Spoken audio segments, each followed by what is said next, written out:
I was here because I was starving myself, so I ended up on the eating disorders unit.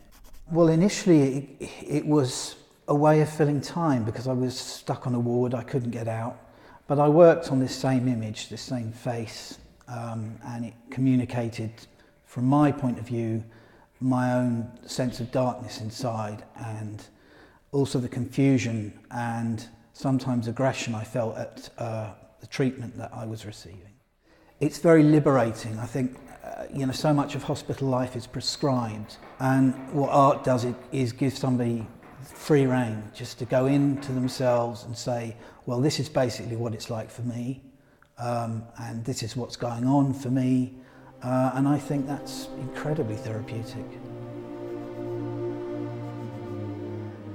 I've seen some amazing art created by fellow patients, many of whom have gone on to exhibit.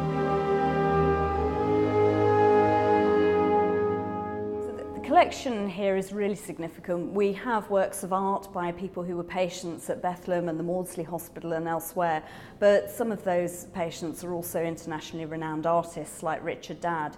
We also have works that are of real historic value as well, so people who come to the museum will see Cibber's statues of Raving and Melancholy Madness, which for many, many years were major London landmarks. The Bethlehem is believed to be the oldest psychiatric institution in the world. The collections that we've got here go back to the 1500s.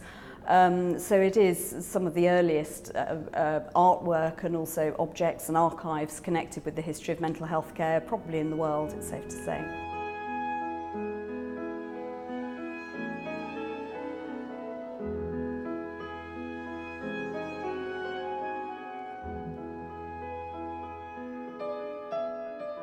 We'd like people to come here whether or not they have an interest in mental health and well-being. We'd like people to come just to enjoy the art, but what we also hope is that people will go away having thought about some of those issues and hopefully having a really good argument with each other about some of the issues that we raise, because none of it is entirely straightforward.